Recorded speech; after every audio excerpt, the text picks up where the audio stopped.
আসসালামু আলাইকুম রহমতুল্লাহি বারাকাতুহু। সকলকে রমজান মুবারক। দেখেন, বইয়ে না থাইকে বেকার খাটা ভালো। কথাটা কেন বললাম? কাজ নাই, এখন কি করুন? এজন্য এই নিজে কিছুদিন আগে 4টে মোটর কিনছিলাম 170 রিয়াল দিয়ে।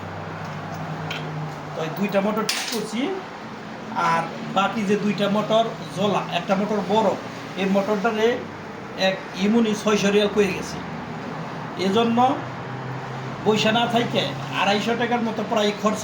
সুপা লাগাইছি 300 টাকা না 300, প্রায় 300 টাকা খরচ সব মিলে ইনপুটের। তাও বাদেও পয়সা না থেকে 600 টাকা যদি দিছি, তাও তো আরও 300 টাকা থাকলো। তার জন্য বলি, কম টাকায় কাম করেন, তাও বেকার থাকেন না। বেকার থাকলে কোনো লাভ নাই। এই পূর্বাসের মাটিতে বেকার থাইকে কোনো লাভ নাই।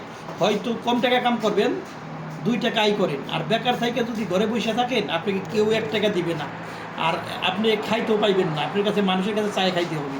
আর যদি আপনি নিজে সংসারের জন্য কিছু ইনকাম করতে চান, কম পয়সায় কাম করেন, তাও বেকার থাকেন না এই পূর্বাসের মাটিতে। এই জন্য কথাটা বললাম। তো আমাদের সকলের জন্য দোয়া করবেন, সকল প্রবাসী ভাই বোনদের জন্য দোয়া করবেন, যেন সকল প্রবাসী ভাই বোনদের সহি সালামতে থাকে। সকলের জন্য শুভকামনা রইল। আসসালামু আলাইকুম রহমতুল্লাহি ওয়া বারাকাতুহু।